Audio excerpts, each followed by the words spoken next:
Facebook live में आप लोगों का स्वागत है। आज हम लोगों ने बातचीत का विषय रखा है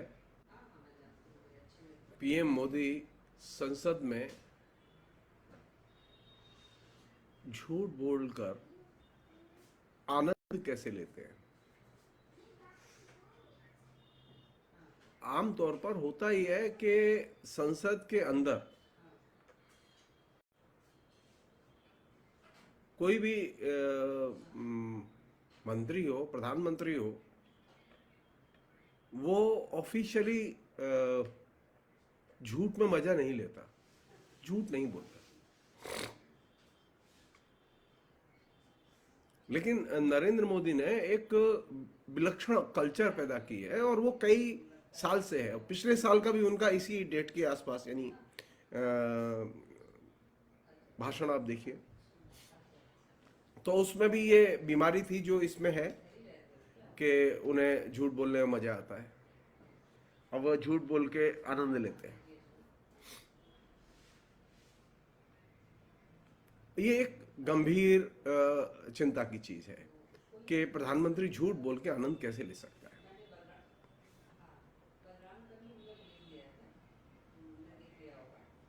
पीएम पूरे 100 मिनट बोले पार्लियामेंट में, और 100 मिनट बोलते समय उन्होंने जो सबसे गंभीर अपने वैचारिक दृष्टिकोण का परिचय दिया वो ये कि अब नरेंद्र मोदी के लिए रेफरेंस पॉइंट भारत क्या है, वो विष्णु पुराण है।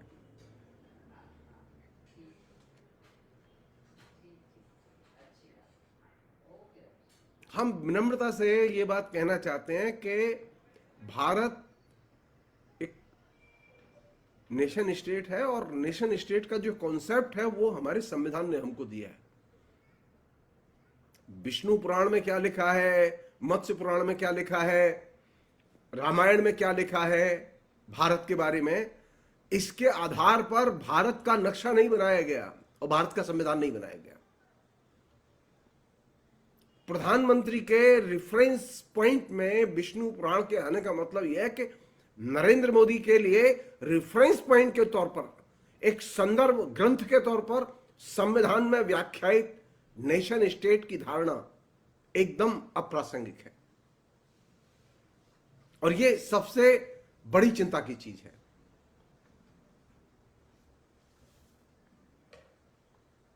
सब लोग जानते हैं इस बात को।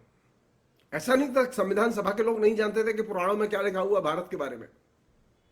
ऐसा नहीं था कि श्यामा प्रसाद मुखर्जी, बाबा भीमराव अंबेडकर, पटेल, नेहरू, ये कोई नहीं जानते थे, सब जानते थे। आधुनिक राष्ट्र राज्य की परिकल्पना को जब निर्मित किया गया और उसके आधार पर संविधान को कंसीव किया गया, निर्मित किया गया, बनाया गया, तो धर्मशास्त्र में क्या लिखा हुआ है, मनुस्मृति में क्या लिखा हुआ है, पुराणों में क्या लिखा हुआ है भारत के बारे में, इसे कंसीडर नहीं किया गया, बल्कि वहां जो लिखा गया था उसे एकदम दरकिनार करके आधुनिक आधार पर नेशन स्टेट की, राष्ट्र राज्य की परिकल्पना की गई।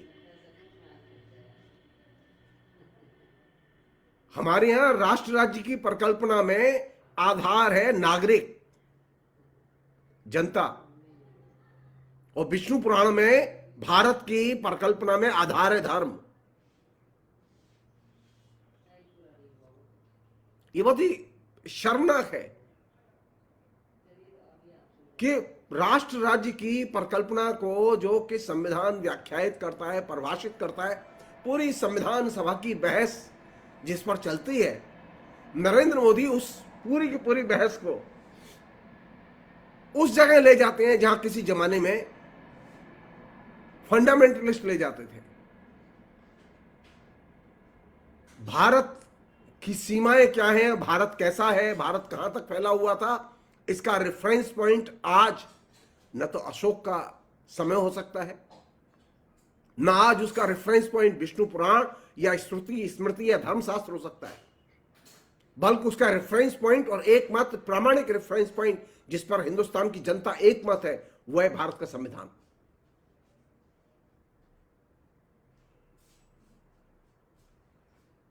नरेंद्र मोदी ये बात भूल ही गए कि जब विष्णु पुराण में जब किसी ने भारत की कल्पना की थी तो राज्य नहीं होते थे,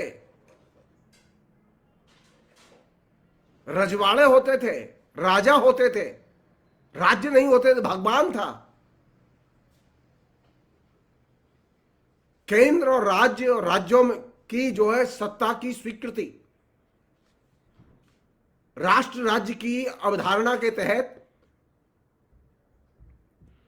राष्ट्र और राज्य के बीच में एक संतुलन, और इसमें भी राज्यों के अधिकारों पर, राज्यों की स्वायत्तता पर, स्वतंत्रता पर फोकस, यह हमारे संविधान की आत्मा है।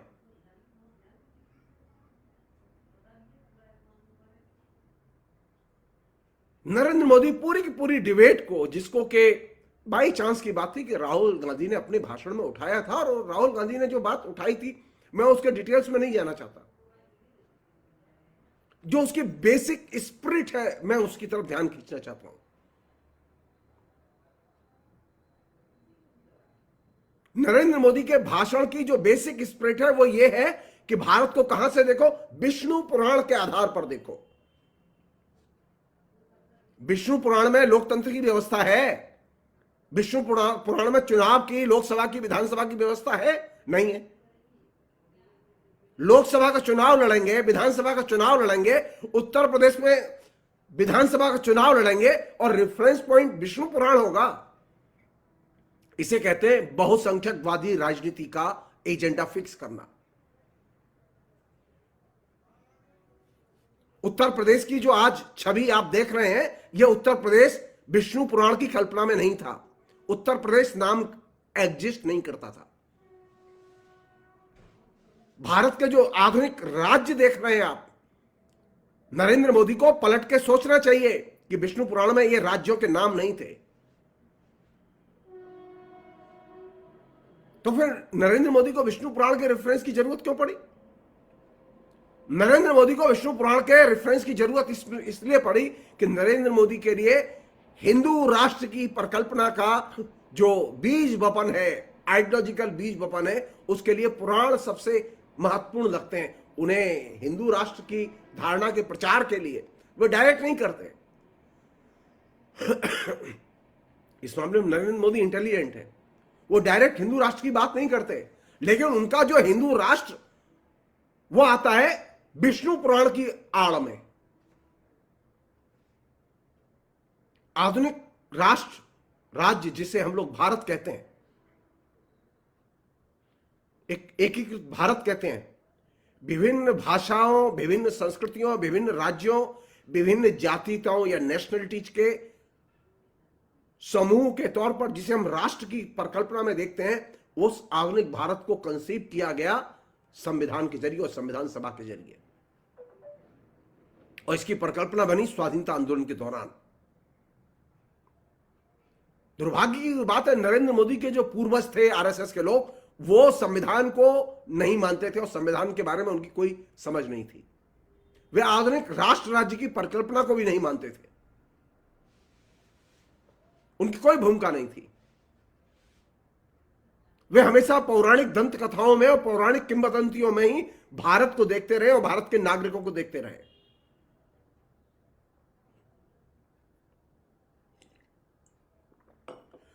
तो पहली चीज जो कि नरेंद्र मोदी के भाषण में आपत्तिजनक है वो ये कि भारत की परिकल्पना के रेफरेंस पॉइंट पर विष्णु पुराण का आना, यह अल्पसंख्यक राजनीति बनाम बहुसंख्यक राजनीति के एजेंडे को फिक्स करने की एक बहुत सुनियोजित साजिश है।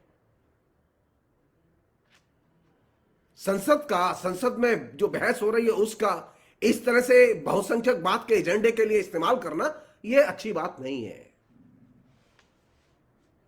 यह अच्छी बात नहीं है। विष्णु पुराण धार्मिक, सामाजिक, सांस्कृतिक जातीयताओं की समानता की बात नहीं करता। नरेंद्र मोदी चाहे तो पब्लिक डिबेट कर सकते हैं इस पर। कोई पुराण सामाजिक समानता की बात नहीं करता जिसमें कि भारत के कॉन्सेप्ट के बारे में लिखा गया है। प्राचीन भारत की कल्पना जहां थी वहां जाति भेद है, वहां स्त्री और पुरुष के बीच में भेद है, लिंग भेद है, वहां राजा और प्रजा के संबंध हैं, वहां इलेक्टेड गवर्नमेंट नहीं होती थी। जब आप विष्णु पुराण के संदर्भ को लेकर आते हो तो विष्णु पुराण के साथ में एक पैकेज आता है, पूरा का पूरा आइडियोलॉजिकल पैकेज, जिसे नरेंद्र मोदी आपके जेहन में उतारना चाहते हैं। आपको कैसा भारत चाहिए? विष्णु पुराण का भारत चाहिए या जो संविधान सभा ने जो भारत निर्मित किया है, जो संविधान ने भारत दिया है, वो भारत चाहिए? विष्णु पुराण का भारत समानता की बात नहीं करता। विष्णु पुराण का भारत वहां दलित सिर्फ दलित रहेगा, शूद्र सिर्फ शूद्र रहेगा, उसे कोई अधिकार नहीं होंगे। जाने अनजाने नरेंद्र मोदी जब विष्णु पुराण की बात कर रहे थे तो विष्णु पुराण के संदर्भ में जब भारत का नाम ले रहे थे और बड़े गर्व से कहते हैं वो कि विष्णु पुराण में भी भारत का संदर्भ है। अरे गर्व से कहना था तो आपको कहना चाहिए था संविधान में भारत का क्या संदर्भ है, संविधान में भारत की कौन सी बाउंड्रीज हैं, भारत कहां से कहां तक फैला हुआ है, वो तो आपको याद नहीं आया। दूसरी एक चीज और, विष्णु पुराण में क्या लोकतंत्र की चर्चा है? नरेंद्र मोदी, आपने न तो पुराण पढ़े हैं, न स्मृति पढ़ी है, सिर्फ गॉसिप पढ़ी है। संस्कृत साहित्य में जो पुराण साहित्य है वो लोकतंत्र की चर्चा नहीं करता। लोकतंत्र की चर्चा आधुनिक काल के आने के बाद शुरू होती है।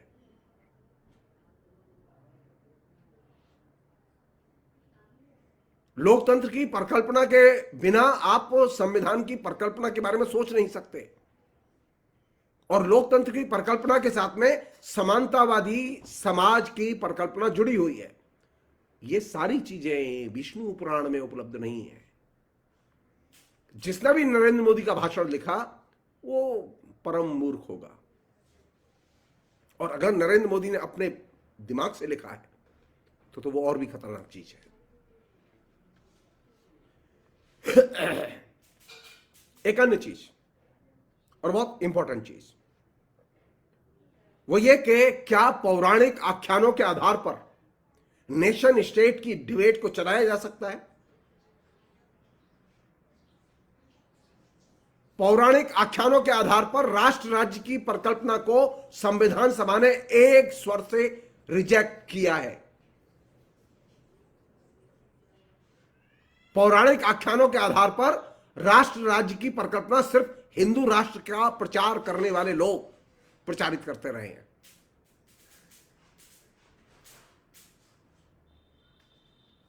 पौराणिक आख्यान जब भारत की बात करते हैं तो वो सामाजिक भेदभाव की और सामाजिक विभाजन की बात करते हैं। आप किसी भी पुराण को उठाइए,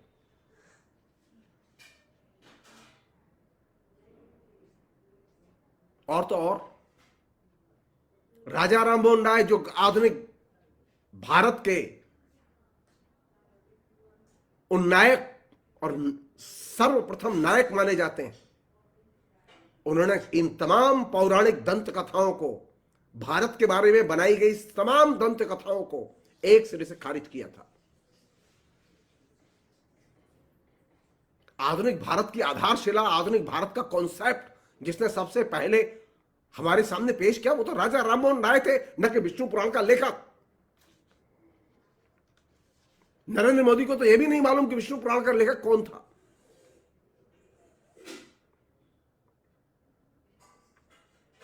हां, एक अन्य चीज और बहुत इंपॉर्टेंट चीज, नरेंद्र मोदी ने कल के अपने भाषण में जो पार्लियामेंट में दिया उसमें उन्होंने कहा कि द्वितीय विश्व युद्ध के बाद दुनिया भर में बदलाव आया। ये उन्हीं के वाक्य हैं जो दैनिक भास्कर में छपे हैं। उन्होंने ये भी कहा कि मैं देख रहा हूं कोरोना काल के बाद विश्व नई व्यवस्था की ओर बढ़ रहा है। यह एक टर्निंग पॉइंट है, इसे गंवाना ठीक नहीं होगा।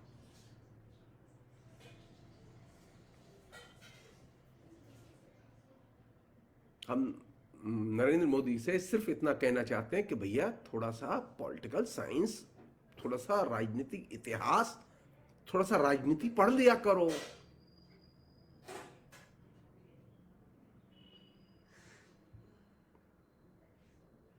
द्वितीय विश्व युद्ध में दांव पर कौन सी चीज लगी हुई थी? दांव पर हिटलर को परास्त करना लगा हुआ था। हिटलर को किसी भी कॉस्ट पर परास्त किया जाना चाहिए। सारी दुनिया की जनता, सारे दुनिया के लोकतांत्रिक राष्ट्र इस बारे में एक मत थे कि हिटलर को एट एनी कॉस्ट पराजित किया जाना चाहिए। तो जिस द्वितीय विश्व युद्ध को आप टर्निंग पॉइंट मानते हैं, उसको पराजित करने में किसका हाथ था? जिसे आप टुकड़े टुकड़े गैंग कह के अपमानित कर रहे हैं, कम्युनिस्टों को। आप भूल गए स्टालिन को, आप भूल गए बोल्शेविक आर्मी को, जिसने हिटलर के लोगों को जर्मनी में घर घर में घुस के मारा और हिटलर को एकदम निस्त नाबूद करके छोड़ा। तो दुनिया ने जो एक टर्निंग पॉइंट द्वितीय विश्व युद्ध के बाद देखा, उस द्वितीय विश्व के टर्निंग पॉइंट में बोल्शेविक आर्मी की, लाल सेना की केंद्रीय भूमिका थी। 2 करोड़ लोग सोवियत संघ के मरे थे उसमें। सोवियत संघ की कुर्बानियां कम कुर्बानियां नहीं थी। पता किया जाना चाहिए, नरेंद्र मोदी को बताना चाहिए आरएसएस के लोग द्वितीय विश्व युद्ध के समय क्या कर रहे थे। बार बार नेहरू को मत खोजो, नेहरू को खोजने की जरूरत नहीं है। नरेंद्र मोदी को कायदे से हेडगेवार को खोजना चाहिए, गोलवरकर को खोजना चाहिए। गोलवरकर ने क्या कहा है इसे बताना चाहिए। नरेंद्र मोदी गोलवरकर और हेडगेवार को क्यों नहीं बताते? नरेंद्र मोदी कांग्रेस पार्टी के मेंबर नहीं है कि वो नेहरू को उद्धृत कर रहे हैं। नरेंद्र मोदी आरएसएस के प्रचारक रहे हैं, उनके कैडर हैं। आरएसएस अगर आज चाहे तो नरेंद्र मोदी को वो बिल्कुल जमीन में गाड़ सकता है, पद से उखाड़ के फेंक सकता है। तो नरेंद्र मोदी अपने किसी भी नेता के विचारों को उद्धृत क्यों नहीं करते अपने संसद में? यह कौन सा तरीका है अपनी विचारहीनता को छिपाने का कि हम नेहरू को उद्धृत करेंगे और नेहरू पर हमले करेंगे, हम नेहरू को उद्धृत करेंगे और कांग्रेस पर हमले करेंगे? नेहरू तो तुम्हारी विचारधारा का आदमी नहीं था। तुम्हारी विचारधारा के जो लोग थे, उनके विचारों को उद्धृत द्वितीय विश्व युद्ध के संदर्भ में जरा करके तो बताओ। हिटलर को कौन पसंद करता था? मुसोलिनी को किसने पसंद किया?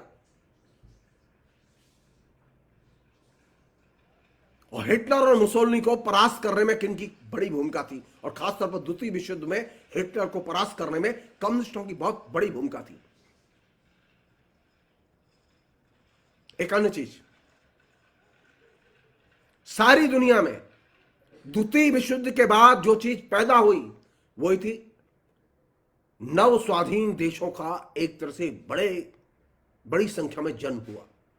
बड़े पैमाने पर साम्राज्यवाद विरोधी संघर्षों को विजय हासिल हुई। तकरीबन 50 से अधिक राष्ट्र द्वितीय विश्व युद्ध में हिटलर की पराजय के बाद लिबरेट हुए, संप्रभु राष्ट्र के तौर पर उनका जन्म हुआ। उनमें समाजवादी देश भी थे, उनमें लोकतांत्रिक देश भी थे।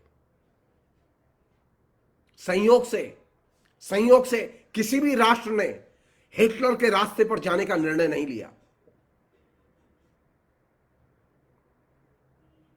जिसे आप धर्म के आधार पर राष्ट्र की कल्पना कहते हैं, उस धर्म के आधार पर राष्ट्र की कल्पना को किसी भी राष्ट्र ने एक्सेप्ट नहीं किया सिवाय पाकिस्तान के और जिन्ना के। और भारत में धर्म के आधार पर राष्ट्र बने, इसकी परिकल्पना सिर्फ जिन्ना के बाद अगर किसी के पास थी तो वो आरएसएस था। वो दामोदर सावरकर थे, वो गॉडसे था। तो द्वितीय विश्व युद्ध के बाद जो टर्निंग पॉइंट था विश्व इतिहास में, वो टर्निंग पॉइंट ये था कि नव स्वाधीन देशों ने लोकतंत्र का रास्ता चुना या समाजवाद का रास्ता चुना। किसी भी देश ने द्वितीय विश्व युद्ध के बाद अपने विकास के लिए किसी नायक को, और वो भी हिटलर जैसे नायक को, चुना नहीं था। इसलिए मैंने कहा कि नरेंद्र मोदी को कायदे से इतिहास पढ़ना चाहिए। एक और चीज, और बहुत महत्वपूर्ण चीज, द्वितीय विश्व युद्ध के दौरान और द्वितीय विश्व युद्ध के बाद कांग्रेस की और कम्युनिस्टों की बहुत बड़ी भूमिका रही है। हिंदुस्तान में भी रही है और हिंदुस्तान के बाहर भी रही है।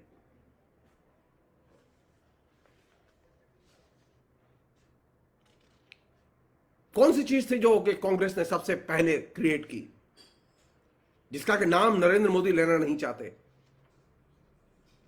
द्वितीय विश्व युद्ध के बाद में नए शिविर के तौर पर गुट निरपेक्ष आंदोलन की नींव रखने में पंडित नेहरू की बहुत बड़ी भूमिका थी, और वो हिंदुस्तान की ही नहीं, तीसरी दुनिया के सभी देशों की सबसे बड़ी राजनीतिक उपलब्धि थी। गुटनिरपेक्ष देशों का सीधे मुकाबला था साम्राज्यवाद से, अमेरिकी साम्राज्यवाद से, जो नवोदित, जो इजराइल था, जो कि यहूदीवाद का जो है एकदम कट्टर यहूदीवाद का जो केंद्र था, उसके साथ। और आज स्थिति क्या है? आज स्थिति है कि नरेंद्र मोदी की सरकार अमेरिका और इजराइल की पिछलग्गू सरकार बनी हुई है, और उसने गुटनिरपेक्षता की नीति को पूरी तरह से तिलांजलि दे दी है। तो जो टर्निंग पॉइंट थे इतिहास के, जिससे भारत पहचाना जाता था, सारी दुनिया में भारत की साख थी, वे टर्निंग पॉइंट तो आपने ध्वस्त कर दिए। एक अन्य चीज, कोरोना काल के बाद में हम जानना चाहते हैं नरेंद्र मोदी से विश्व अर्थव्यवस्था किस दिशा में जा रही है और वो किस दिशा में ले जाना चाहते हैं। कोरोना के बाद जो नई विश्व व्यवस्था पैदा हो रही है, जिसकी की प्रशंसा करते हुए नरेंद्र मोदी नहीं थक रहे हैं, वो वही अर्थव्यवस्था है जो कि कारपोरेट हाउसेस के लिए एकदम वहां लक्ष्मी की वर्षा हो रही है।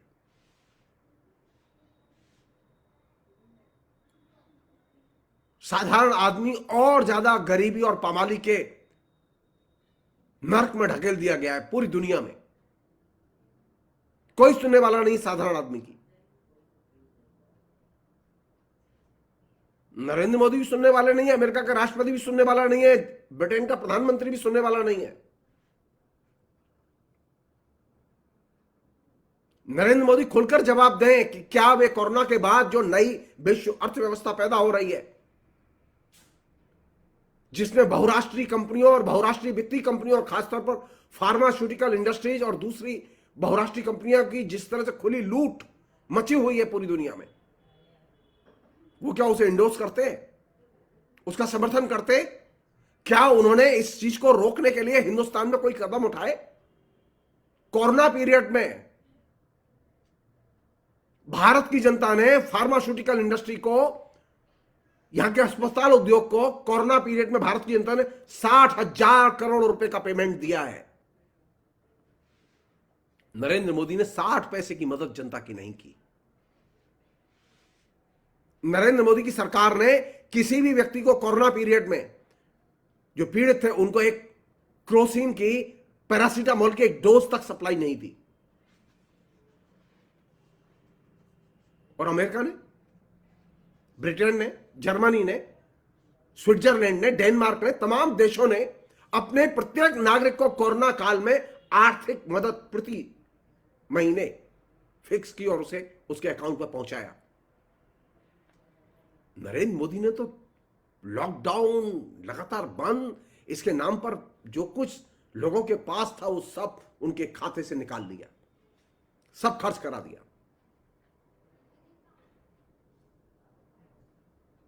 करोड़ों लोग बेरोजगार हो गए। नरेंद्र मोदी ये जो टर्निंग पॉइंट है, इसे खुशी के तौर पर और आनंद के तौर पर नहीं देखना चाहिए कि तुमने बहुत काम किया है।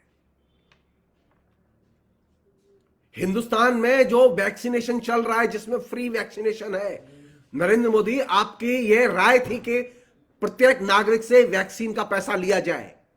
आपने सुप्रीम कोर्ट में एफिडेविट दी थी। आप झूठ बोल रहे हैं हिंदुस्तान की जनता से। आप संसद में झूठ बोल रहे हैं। सुप्रीम कोर्ट ने आदेश दिया, उसके बाद फ्री वैक्सीनेशन शुरू हुआ।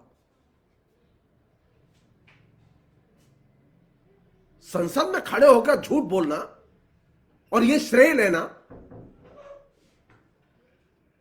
कि हम सारे देश में फ्री वैक्सीनेशन हम करा रहे हैं, बार बार अपने भाषणों में इस बात को बोलना और सुप्रीम कोर्ट का जिक्र तक न करना। धन्यवाद देना चाहिए सुप्रीम कोर्ट के जजों को, जिन्होंने भारत सरकार को फोर्स किया कि नहीं, आपको हिंदुस्तान की जनता को फ्री टीके लगाने होंगे। भाजपा का, बीजेपी का एजेंडा फ्री टीका नहीं था। सुप्रीम कोर्ट में नरेंद्र मोदी की तरफ से जो अटॉर्नी जनरल ने जो बयान दिए, लिखित बयान है उनके, कि हम फ्री टीका नहीं दे सकते। तमाम एनजीओ, तमाम लोकतांत्रिक संगठन, उन सब लोगों ने मिलकर यह मांग की थी सुप्रीम कोर्ट से कि वह दखल दे, और सुप्रीम कोर्ट ने दखल दिया और सरकार को मजबूर किया उसने फ्री वैक्सीनेशन के लिए। तो वैक्सीनेशन का श्रेय नरेंद्र मोदी आप नहीं ले सकते, आप नहीं ले सकते।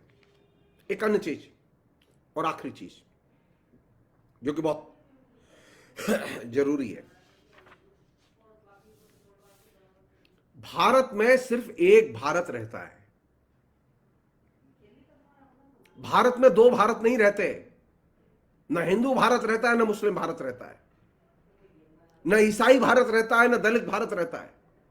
भारत में सिर्फ एक भारत रहता है।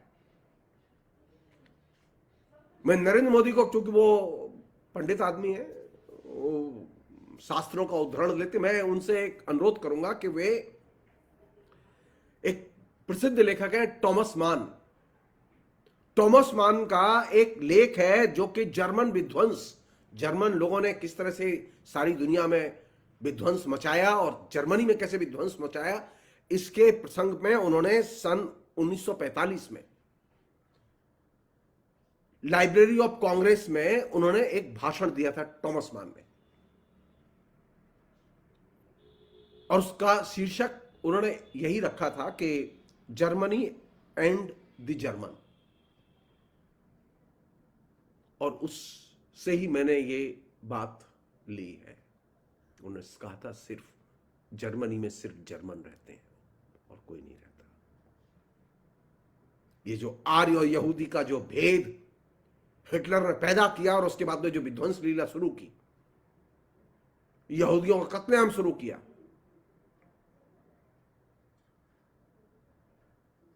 भारत में सिर्फ एक भारत रहता है। न हिंदू भारत रहता है, न मुस्लिम भारत रहता है, न दलित भारत रहता है, न क्रिश्चियन भारत रहता है। सिर्फ एक भारत रहता है जिसे हम भारतीय कहते हैं, जिसे हम नागरिक कहते हैं।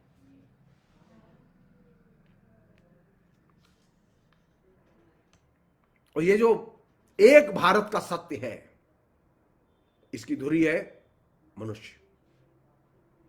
भारत में रहने वाले सब मनुष्य और सब बराबर है। अगर आप विष्णु पुराण को आधार बनाएंगे तो भारत में तो अनेक भारत होंगे।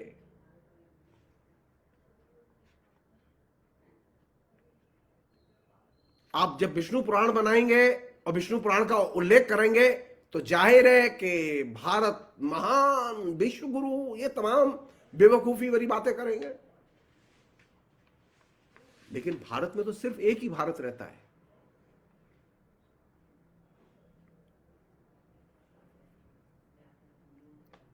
जब आप भारत में अनेक भारत की खोज करेंगे, ये हिंदू है, ये मुसलमान है, ये हिंदू भारत है, ये मुस्लिम भारत है।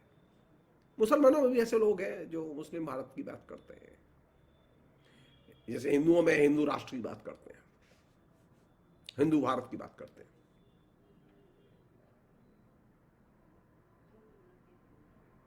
तो नरेंद्र मोदी जब अपने भाषणों में श्रुति, स्मृति, वेद, पुराण इनका रेफरेंस के तौर पर इस्तेमाल करते हैं, तो वे एक तरह से भारत की जो घरेलू जिंदगी है उसमें वो दाखिल होते हैं। जो घरेलू औरतें हैं उनके जीवन में दाखिल होते हैं और वहां दाखिल होकर वे फिर अपनी सत्ता स्थापित करते हैं।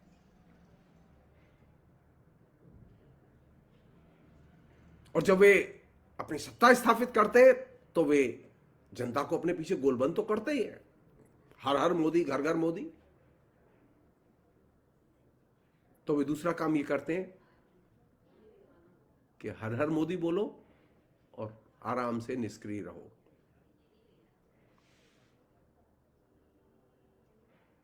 उनको रैलियां करना पसंद है, लेकिन इन दिनों वो थोड़ा सा दुखी हैं, रैली नहीं कर पा रहे हैं। रैलियों के जरिए वो मुंडों की, सिरों की गिनती, कितनी भीड़ आई।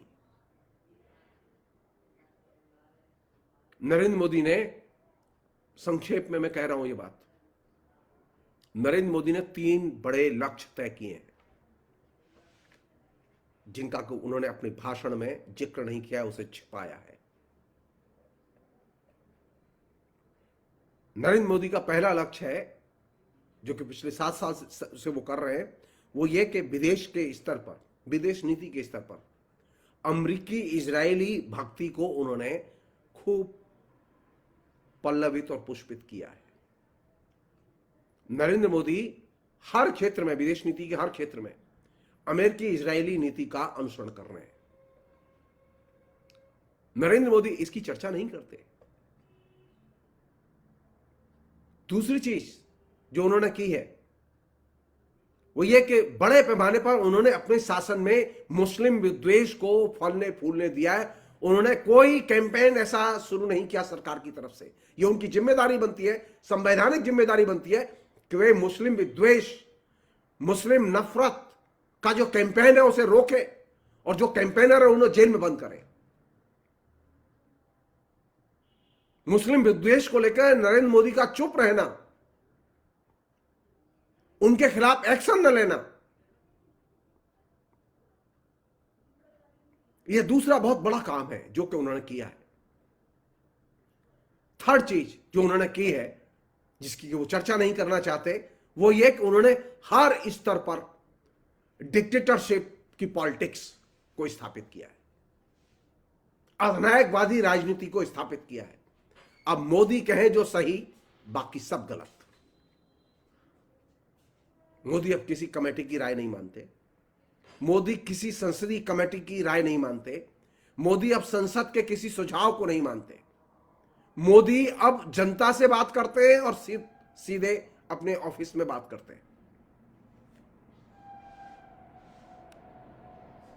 तो अधिनायकवादी राजनीति का हर स्तर पर संप्रसार, यह तीसरी बड़ी चीज थी जो कि नरेंद्र मोदी ने अपने शासन में क्रिएट की है। और इन 3 नीतियों के जरिए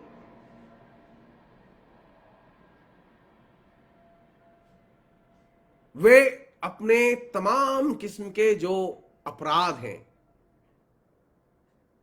इनमें आर्थिक अपराध हैं, इनमें सामाजिक अपराध हैं, उनमें गैर जिम्मेदारी वाले अपराध भी हैं, अपनी सरकार के तमाम अपराधों पर पर्दा डालना चाहते हैं। और इसीलिए वे बार बार, कभी नेहरू, कभी पटेल, कभी गांधी, अरे भाई ये तुम्हारी बीजेपी के नेता नहीं थे, तुम दीनदयाल उपाध्याय को कोट क्यों नहीं करते हो? तुम अटल बिहारी वाजपेयी की मूर्तियां लगाओ ना, हर चौराहे पर लगाओ, कोई दिक्कत नहीं है। तुम हेडगेवार की मूर्तियां हर चौराहे पर लगाओ, हर लैंप पोस्ट पर लगाओ, कोई दिक्कत नहीं है। नरेंद्र मोदी अपने ये 3 बड़े अपराधों को छिपाने के लिए, जो राजनीतिक अपराध हैं, जो नीतिगत अपराध हैं, उन्हें छिपाने के लिए कांग्रेस के जो नेता रहे, जिनका स्वाधीनता संग्राम में कांग्रेस के साथ में, कांग्रेस के आंदोलन में महत्वपूर्ण योगदान रहा है, उनका वो दुरुपयोग करते हैं।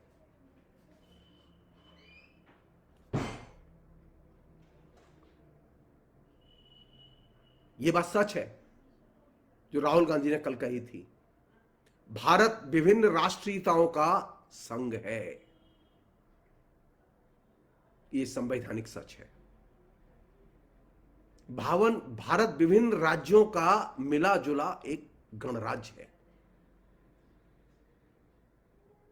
जब आप राष्ट्र राज्य की परिकल्पना को, और वह भी संविधान में परिभाषित परिकल्पना को नहीं मानेंगे, तो आप स्वतंत्रता को एक्सेप्ट नहीं करेंगे।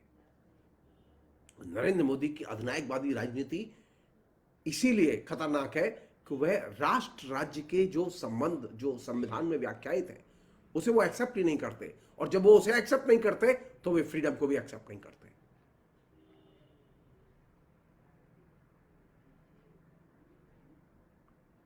अंत में जो लोग सोच रहे हैं कि नरेंद्र मोदी के आने से कम से कम हिंदुओं का तो भला होगा, मैं अपने हिंदू दोस्तों से कहना चाहता हूं, मुसलमानों को मारी गोली, ईसाइयों को चूल्हे में जाने दीजिए, दलितों को भट्टी में झोंक दीजिए। आप ये बताइए कि पिछले 7 साल में करोड़ों हिंदू बेरोजगार हुए कि नहीं हुए? आप ये सोचिए, आप ये पूछिए कि जो बेरोजगारी के आंकड़े हैं उनमें हिंदू कितने हैं? आप ये पूछिए कि जिनका बिजनेस चौपट हुआ, जो उद्योग धंधे 4.5 लाख से अधिक उद्योग कारखाने बंद हो गए, उसमें हिंदुओं के कारखाने कितने हैं? तो जो लोग सोच रहे हैं कि नरेंद्र मोदी के रहने से हिंदुओं का भला होगा, वे गलतफहमी के शिकार हैं। नरेंद्र मोदी गुर के न पीर के, वो जिसे मानते हैं अपना पीर, उसके भी भले नहीं है। अधिनायकवादी जो है वो अपने भगवान का भी शुभचिंतक नहीं होता। अधिनायकवादी अपनी जनता का भी शुभचिंतक नहीं होता। अधिनायकवादी अपने गुरु का भी शुभचिंतक नहीं होता। तो एक गलतफहमी दिमाग से निकाल देनी चाहिए।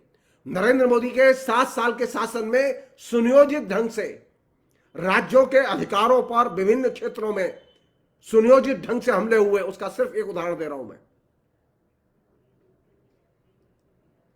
नरेंद्र मोदी ने जिस तरह से जीएसटी लगाया और लागू किया, उस जीएसटी ने पूरी की पूरी राज्यों की इकोनॉमी को एकदम तहस नहस कर दिया। जीएसटी अब जनता की टैक्स की लूट का एक चोर दरवाजा बन गया है।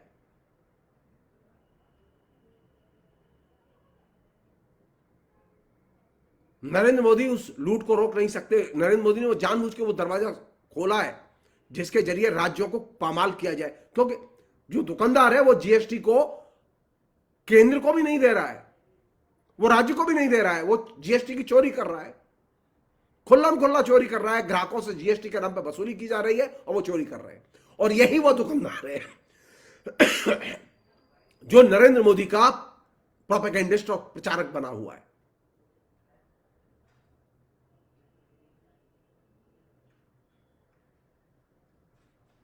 केंद्र राज्य संबंधों पर जीएसटी के आने के बाद जितना बड़ा आर्थिक कुठाराघात किया नरेंद्र मोदी ने, वो अपने आप में मिसाल है इस बात की कि नरेंद्र मोदी राज्यों की स्वायत्तता और स्वतंत्रता को फूटी आंख देखना पसंद नहीं करते।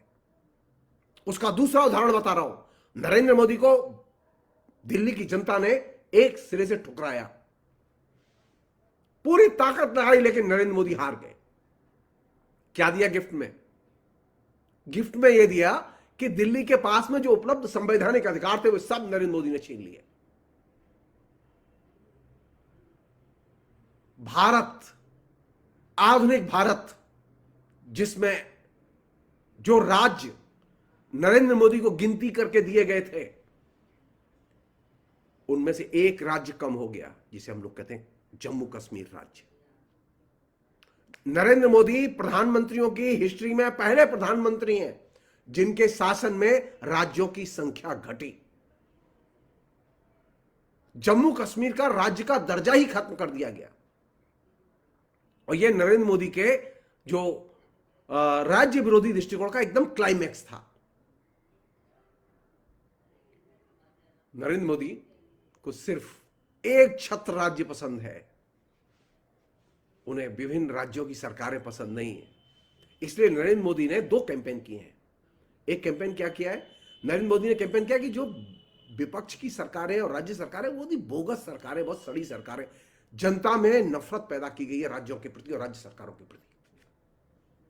और दूसरा काम किया है जो कि बहुत खतरनाक काम है, जिसको कि नरेंद्र मोदी ने रोका नहीं है, जो कि नीचे चल रहा है, जिसको कि उनके विभिन्न संगठन काम कर रहे हैं, वो ये है कि अल्पसंख्यकों और मुसलमानों के खिलाफ में निरंतर अहर्निश घृणा अभियान।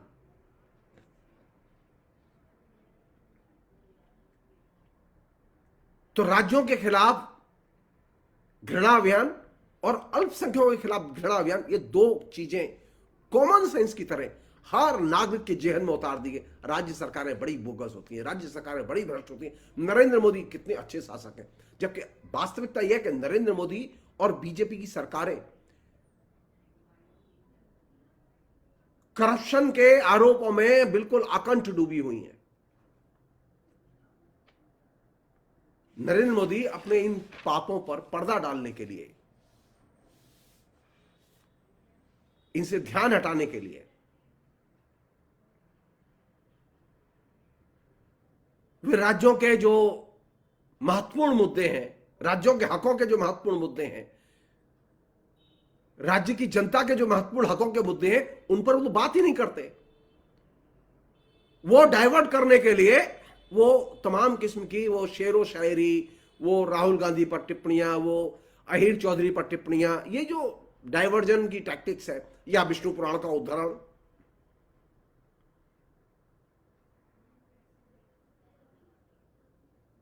नरेंद्र मोदी का लक्ष्य और नरेंद्र मोदी का कर्म,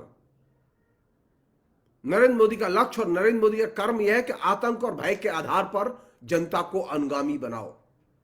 हिटलर यह था कि वो सीधे हमले करता था और दमन करता था। नरेंद्र मोदी जनता के ऊपर सीधे हमले नहीं करते, वो भय और आतंक पैदा करते हैं और फिर फॉलोअर बनाते हैं। इस मामले में वो हिटलर से भिन्न है।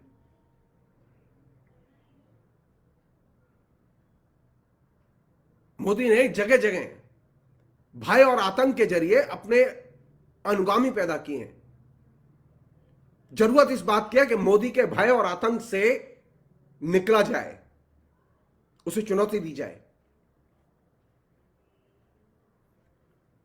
आपने एक चीज नोटिस की होगी, मोदी के भय का फ्लो मीडिया में, सोशल मीडिया में, व्हाट्सएप में कंटिन्यूअसली बना रहता है, और यह चीज लोगों को अनुगामी बनने के लिए बाध्य करती है।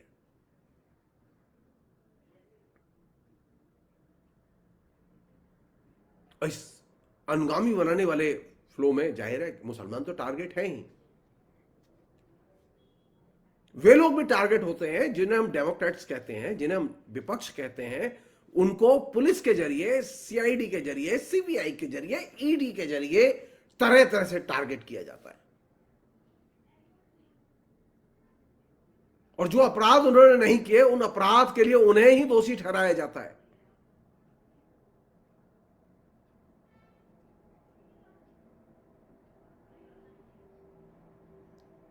नरेंद्र मोदी का मानना है कि जिसको आप पकड़े उसी से कहलवाएं कि तूने क्राइम किया है, यानी पीड़ित ही स्वयं कहे कि उसने अपराध किया। नरेंद्र मोदी ने अपराध नहीं किया है। तो जो व्यक्ति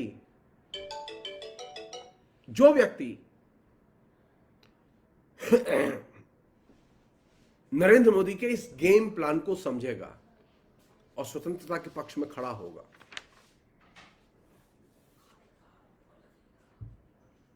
उसको दो काम करने होंगे। भारत में हर हालत में राष्ट्र राज्य के कॉन्सेप्ट को, राज्यों की स्वायत्तता और संप्रभुता की रक्षा करनी होगी। जिस तरह से केंद्र की संप्रभुता है, उस तरह से राज्यों की भी संप्रभुता है, राज्यों के अधिकार हैं। और भारत में सिर्फ एक ही भारत है, भारत में दो भारत नहीं है, हिंदू भारत और मुस्लिम भारत नहीं है। भारत में सिर्फ एक ही तंत्र है, विष्णु पुराण का तंत्र नहीं है, लोकतंत्र है। और अगर लोकतंत्र है तो लोकतंत्र की अपनी कुछ लोकतांत्रिक मान्यताएं हैं, मूल्य हैं, संवैधानिक व्यवस्थाएं हैं। विष्णु पुराण में कोई संवैधानिक व्यवस्था नहीं है सिवाय मनुस्मृति के।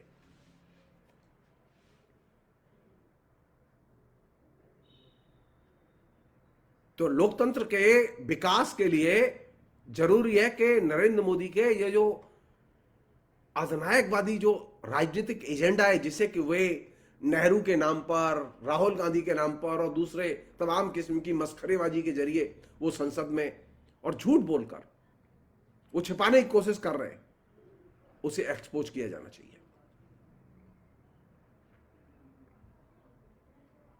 नरेंद्र मोदी का सबसे बड़ा योगदान यह है कि उन्होंने तमाम लोकतांत्रिक संस्थाओं को पिछले 7 साढ़े 7 साल में निष्क्रिय बना दिया है। ये लोकतांत्रिक संस्थाएं जब तक सक्रिय नहीं होती, नरेंद्र मोदी आपके जेहन में राज्य करेगा। लोकतांत्रिक संस्थाओं को सक्रिय करने के लिए जरूरी है कि नरेंद्र मोदी को अपने जेहन से निकाल के बाहर करो। नरेंद्र मोदी के आतंक और भय से बाहर निकलो। नरेंद्र मोदी ने जो कहा है उस पर अविश्वास करना सीखो।